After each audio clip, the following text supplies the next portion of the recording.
Kalau saya karena kebetulan saya guru, Ya, jadi saya justru karena saya selalu mengajar itu kadangkala tantangan buat saya itu saya bosen ngajar Romo. yang Nah, ini belajar, yang mm-mm. ini bosen. Nah, tetapi saya justru di situ bagaimana saya dari kemalasan dari hal yang saya bosen tadi, Mm-mm. bagaimana caranya supaya saya itu menjadi lebih bersemangat. Caranya gimana tuh? Caranya ya tadi kadangkala belajar dari Bu Uli. Wah, Bu Uli aja bukan guru bersemangat untuk mengajar dia. Nah, saya juga menjadi tertantang untuk bersemangat. Selain Hmm. itu ketika anak-anak bertemu saya itu mereka seneng gitu loh, antusias untuk Oh. mendengarkan saya. Dan Mereka itu senang kan bener. benar Jangan-jangan Romo. GR kali. Mari kita duduk dan berkumpul di sini. Hilangkan duka lara dan beban di hati. Mendengarkan renungan yang menginspirasi. Pojok Iman. Halo Bapak Ibu dan saudara-saudara yang terkasih, salam sehat penuh kerahiman Tuhan, salam katekese. Berjumpa kembali dalam Pojok Iman di mana Anda dan saya mendengarkan cerita-cerita kehidupan. Dari pengalaman menjadi pengalaman iman, diolah, dibagi, bisa saling meneguhkan Anda dan saya sehingga menjadi Master of Story. Hari ini kita kedatangan tamu yang luar biasa, jauh-jauh. Hadir di hadapan kita adalah Ibu Uli sebelah kanan saya dan Ibu Meta sebelah kiri saya. Boleh kenalan nggak? Coba Ibu Uli, kenalin sahabat pemirsa. Selamat siang Bapak Ibu dan saudara-saudari semua. Saya Uli dari Paroki Curug Santa Helena. Kegiatan saya sampai sekarang masih bekerja di salah satu perusahaan swasta di Karawaci. Bu Meta, Saya Meta, saya juga dari Paroki Curug Santa Helena sama dengan Ibu Uli. Saya saat ini menjadi guru di salah satu sekolah Katolik di daerah Gading Serpong, Tangerang. guru ya. Guru, Yang Romo. ini karyawan swasta nih yang guru. Iya. Terima kasih atas perkenalannya. Kita langsung to the point deh cerita. Kenapa sih Ibu Uli sama Ibu Meta mau menjadi relawan Bina Iman? Emang nggak ada kerjaan lain? Atau ada apa itu di sana? Dari Bu Uli dulu, silahkan Bu. Baik, awalnya sih saya terjun itu sebagai bukan terjerumus, tapi hanya sebagai memenuhi kebutuhan iman untuk anak-anak saya. Waktu saya pindah, Ya. itu bina imannya belum ada di lingkungan kami. Anak saya 3 masih kecil-kecil, sering nanyain, kok kita nggak sekolah minggu? Waktu dulu zamannya sekolah minggu, Ya, Romo, ya. betul. Sekolah Kok kita minggu nggak ya. sekolah minggu gitu. Akhirnya dari situ ketua lingkungan juga menanggapi, ada 2 orang ibu memvolunteer lah mereka untuk mendirikan bina iman.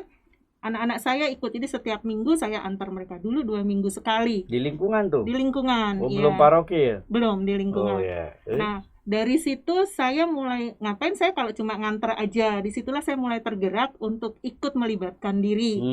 Karena background pendidikan saya sebenarnya dari perbankan, sama sekali nggak ada background pendidikan.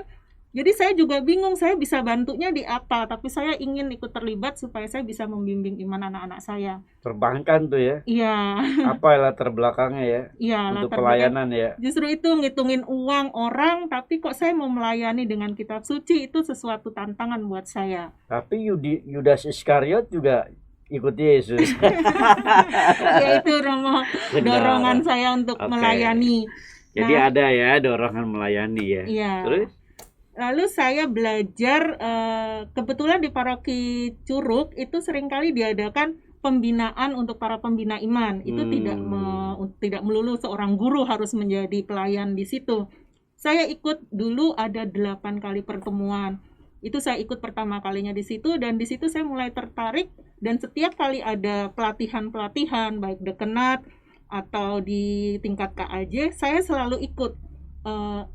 Awalnya sih cuma untuk memperdalam saya gimana saya bisa mengajarkan ke anak-anak saya, dan akhirnya itu menjadi hobi yang akhirnya saya sekarang bisa ikut terlibat di wilayah dan paroki. Wow. Gitu. Hobi.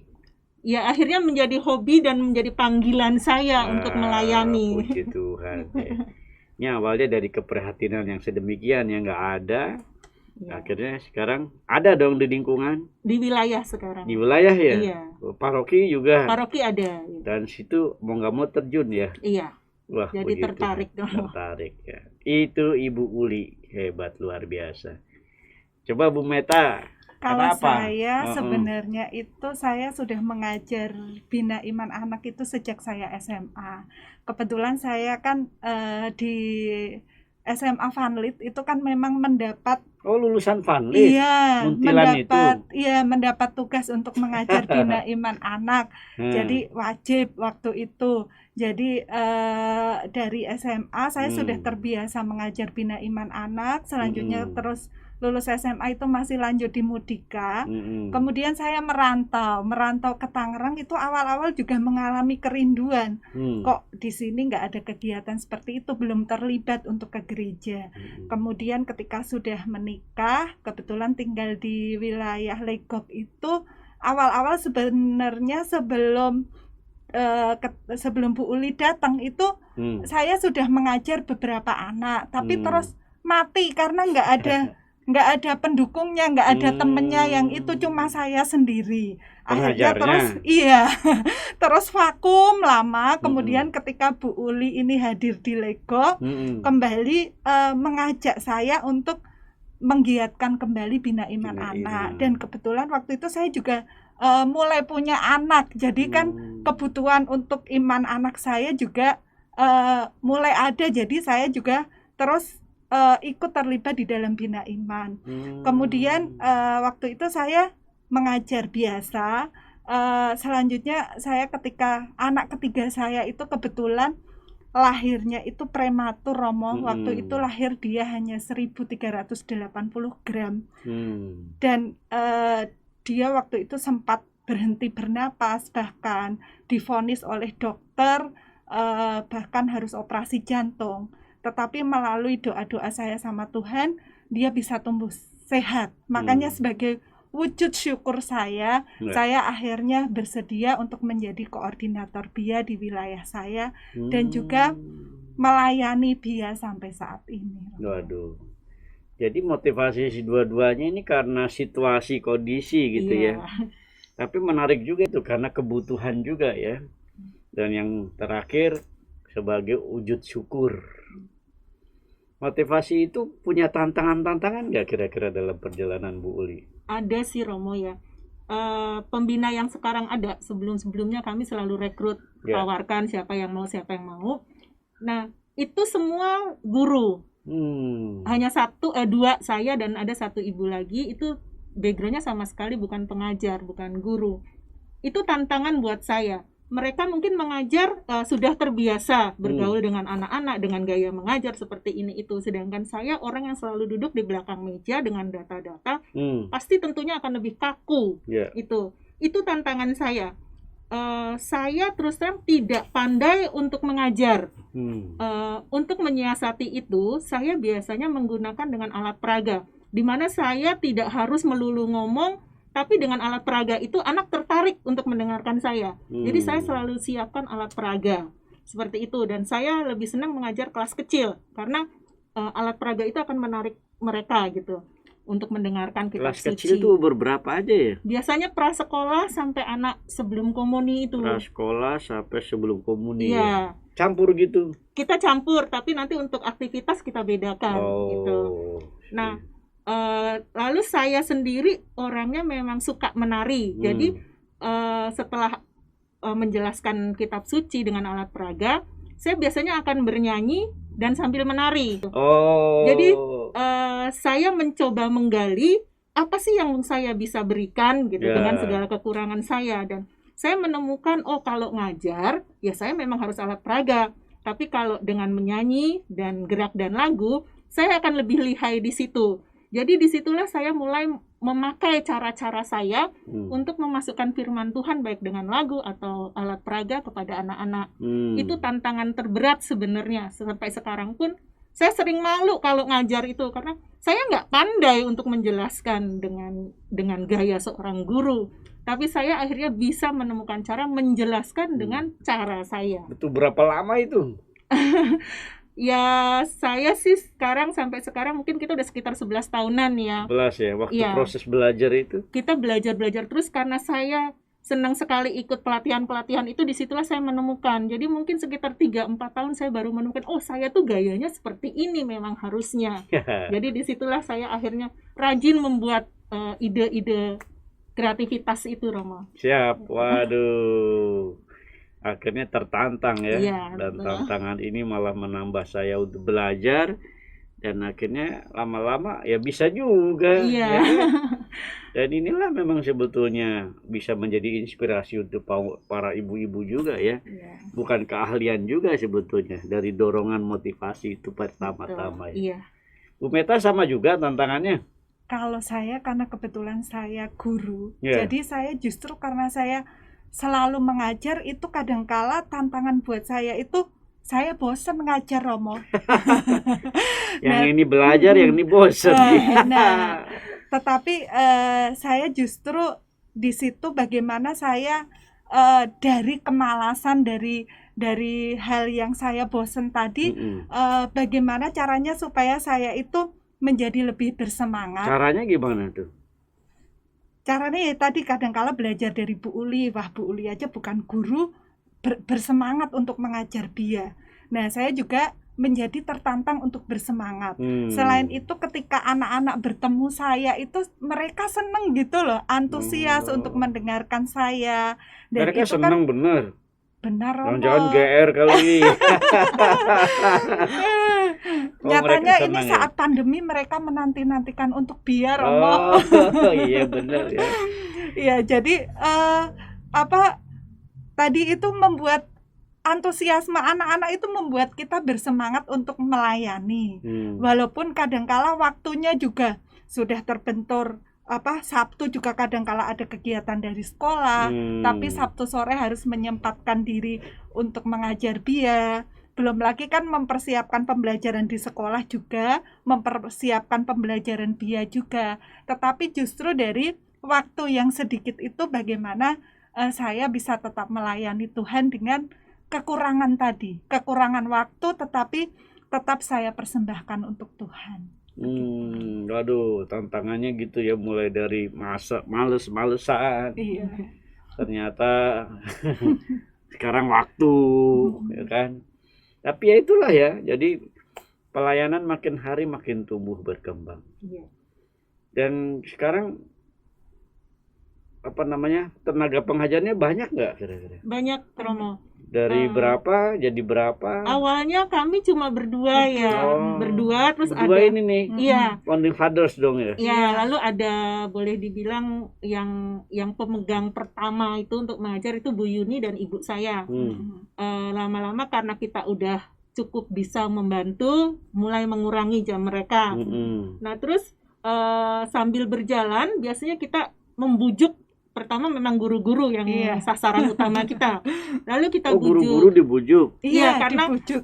untuk menarik yang lain juga gitu. Jadi sekarang banyak ini di sana. sudah 8 orang. Oh, 8 Iya. orang. Jadi kita jatahnya sekitar 2,5 bulan baru dapat jatah pengajaran. Dulu tiap minggu. Tiap Iya.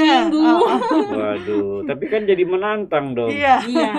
Tapi sekarang banyak ya. Banyak tapi kami tetap hadir juga. Hadir. Jadi ada tim ya. Iya. Waduh, puji Tuhan loh, itu nggak gampang loh. Tantangan apa lagi? Atau ada kebahagiaan apa yang Ibu rasakan? Kalau kebahagiaan sih banyak ya, Romo. Tantangan juga ada. Tadi Misalkan tantangan kan udah tuh. iya, kalau kebahagiaan karena kami itu cukup solid juga wilayah kami mendukung. Jadi untuk ibu-ibu yang tadi Bu Meta katakan belum pede untuk mengajar, mereka mau megang beberapa kepengurusan di kami itu ada. Jadi ada sekretaris, ada bendahara, ada koordinator tiap lingkungannya. Jadi mereka ibu-ibu itu yang memegang uang kolektor dan sebagainya. Lalu kalau kami mengadakan kegiatan, itu tanggapannya selalu positif. Biasanya kami akan minta sumbangan, butuh goodie bag isinya ini, dan mereka langsung menanggapi. Siap. Jadi setiap kali kami ada kegiatan apapun, itu menjadi kebahagiaan buat kami. Karena mereka akan menanggapi dengan antusias untuk kemajuan anak-anak, dan anak-anak juga senang. Biasanya orang wilayah juga kalau kita misalnya ini lemnya habis atau kita guntingnya hilang gitu, ada juga ibu-ibu yang bersedia Oh my God. membelikan entah Iya. pensil, entah Karena anaknya banyak gunting loh, lem, 70. iya. Banyak Ya loh. kan ini berarti cari rumah yang agak besar dong ya. Iya, justru Iya. itu nggak semua bisa Nggak semua ketempatan, kan? tapi Iya. mereka bisa dengan cara lain. Oke ya, Gitu. tapi mereka mau ya Mau Romo, sejauh ini ketepatan. semua kita Hari apa itu ya? Sabtu sore Sabtu kita sore. biasanya. Oh ya, Sabtu sore. Iya, Jam? Sabtu sore. jam Jam 4. 4. Jam 4 ya. Wah, ya pendalaman iman anak-anaknya jam 4 ya. Iya. Ini kebahagiaannya Bu Uli. Kalau kebahagiaan Bu Meta apa dengan jadi relawan begini? Kalau kebahagiaan saya ya hampir sama dengan Bu Uli juga, melihat kebahagiaan anak-anak. Kalau saya terutama tadi seperti yang tadi saya sampaikan, Romo, mereka itu antusias menanggapi kegiatan BIA. Padahal kan kadang di zaman sekarang ya anak-anak lebih suka main gadget, lebih suka nonton TV atau apa, tetapi masih ada anak-anak yang mau untuk antusias datang ke BIA. Oh. Itu membuat kebahagiaan tersendiri buat saya. Paling enggak di zaman seperti ini anak-anak masih mau untuk Dan bina iman. tantangan masa pandemik ini gimana? Masih ada atau virtual? Kita kebetulan karena BIA itu pesertanya tadi prasekolah sampai sebelum komuni, iya. maka untuk virtual memang kita agak kesulitan. ya. Tetapi untuk event-event khusus kita tetap mengadakan acara. Jadi nanti kita tetap bagi seperti Natal kemarin, kita tetap lomba mereka game online itu. Tapi online ya, semuanya online. Saya bikin game online itu tentang Natal juga, kitab suci, tentang isi-isi kitab suci. Ya. Kemudian mereka juga tetap merasakan suasana BIA, kita membagikan goodie bag walaupun harus keliling satu orang gitu. Kemudian kegiatan yang lain juga secara virtual tetapi tidak rutin karena masa pandemi ini. Mantap. Gitu.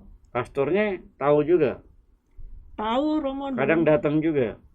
Waktu sebelum pastor yang sekarang sering datang. Ya. Karena pas pergantian pastor ini kan langsung pandemi. Ya, kalau sekarang agak susah ya. Maksud saya pernah ada dalam proses itu. Pernah. Gembalanya tahu, malah datang ya sering Romo ya. Adi Bagus. sama ketua seksi katekesenya. Ya, beberapa bagus kali datang. Jadi masa pandemik ini juga ada, cuma dalam bentuk yang terbatas ya. Iya. Tetap semangat diadain ya. Iya, yang rutin ada malah yang bir ya. Iya, karena mereka udah lebih dewasa dikit. Ya, udah bisa pegang alat komunikasi ya. Iya, betul. Iya, karena kan mereka tetap. Tapi kan fungsi orang tua dikembalikan dong. Anjurannya kan.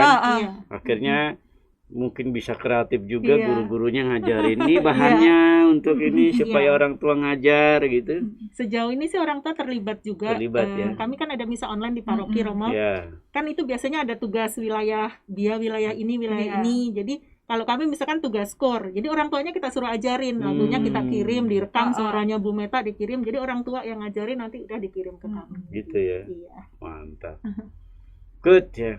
Ada petikan kitab suci atas pelayanan ini? Apa yang mendorong? Bu Uli ada? Oh ya ada. Dari mana tuh Bu? Dari Ibrani bab 6 ayat 10. Ya. Sebab Allah bukan tidak adil, sehingga ia lupa akan pekerjaanmu dan kasihmu yang kamu tunjukkan terhadap namanya oleh pelayanan kamu kepada orang-orang kudus yang masih kamu lakukan sampai sekarang. Ini seperti tadi Bu Meta bilang, kami tuh sebenarnya juga banyak waktu untuk kerja, untuk keluarga, jadi hampir nggak ada waktu untuk pelayanan. Tapi di sini saya berpegang teguh bahwa Tuhan yang kasih waktu, pasti saya juga harus bisa mempersembahkan waktu itu untuk Tuhan. Saya harus bisa melayani Tuhan dengan segala kemampuan saya, karena Tuhan tuh nggak pernah lupa akan apa yang saya lakukan. Buktinya berkat untuk saya dan keluarga tetap selalu ada. Waduh, keren ya. Makasih Bu Uli. Bu Meta ada juga Baik, Wah, nggak mau kalah nih Bu. Iya, nggak mau Apalagi kalah. pandit nih ya. Saya mengambil dari Markus bab 12 ayat 44. Sebab mereka semua memberi dari kelimpahannya, tetapi janda ini memberi dari kekurangannya. Waduh. Semua yang ada padanya, yaitu seluruh nafkahnya. Nah, saya di sini juga mengambil kutipan seperti janda miskin ini karena kalau mengingat waktu pasti kita semua nggak punya waktu untuk melayani itu. Iya. Maka saya melayaninya dengan memberi kekurangan waktu yang saya punya ini saya berikan sepenuhnya untuk Tuhan, yaitu untuk melayani melalui Bina Iman Anak. Waduh, cakep, luar biasa ya. Berarti semoga bisa memberi inspirasi nih pada banyak orang, khususnya para orang tua ya kan, supaya tetap memperhatikan pendidikan iman anak. Apalagi di masa anak-anak ini kan lagi cari figure ya kan, cari idola di luaran pasti lebih banyak, tapi idola iman kan harus ditampilin ya kan, supaya anak-anak itu tetap mendapat warisan yang seimbang ya. Kita bisa memberi anak-anak bakat, kemampuan, pengetahuan, entah keterampilan dengan ya mengeluarkan banyak uang, tapi juga dengan pendalaman iman saya kira perlu ya. Ada pesan nggak buat orang tua di manapun di dunia maya ini? Iya. Saya pikir kita semua bukan orang yang pinter untuk melayani, tapi pasti ada jalan untuk melayani Tuhan. Masing-masing punya talentanya sendiri-sendiri. Oh, Bu Uli. Kalau Bu Meta? Iya, kita harus menyempatkan diri untuk melayani Tuhan karena yang Tuhan berikan kepada kita itu tak terhingga. Sehingga kalau kita hanya memberikan sedikit saja, pasti itu akan berarti untuk orang banyak dan juga berarti untuk Tuhan juga. Maka kita berikan dari kekurangan waktu kita ini untuk tetap melayani Tuhan. Dan semoga semua orang tua juga tetap mendukung pembinaan iman anak-anaknya untuk bisa menghadapi tantangan zaman seperti ini. Butuh iman, terutama anak-anak itu kita harus tanamkan dari kecil iman mereka, sehingga mereka nantinya juga punya bekal di masa depan mereka. Bagus ya, apalagi masa pandemik begini ya, kapan lagi kesempatannya ya untuk menanamkan nilai-nilai iman. Bagus, senang nih saya sebagai ketua komisi kata-ketik juga nih ya, kalau mendengarkan kesaksian relawan-relawan Bina Iman yang dengan sadar meskipun agak sempet saya bukan bidangnya, ada juga yang waktunya kejar-kejaran, tapi ya puji Tuhan kalau ada sesuatu dari pelayanan kita bisa kita berikan kepada Tuhan, apalagi itu pembinaan ini, siapa lagi ya? Siapa lagi yang akan mewartakannya kalau bukan Anda saya ya, dan kita semua pasti. Bagus, terima kasih Ibu Uli, terima kasih Ibu Meta atas sharing dan kesaksiannya menjadi kisah-kisah kehidupan yang meneguhkan Anda dan saya. Akhirnya jalan-jalan bersama teman, menyusuri desa dan kota. cakep. Mari hidup penuh iman, mewartakan kabar sukacita. Wah, keren. Bu Meta punya nggak? Makan ketupat, minumnya jus. Oh. Tetap semangat melayani Yesus. Yesus, luar biasa. Thanks for watching, guys. Pojok Iman. Pojok Iman.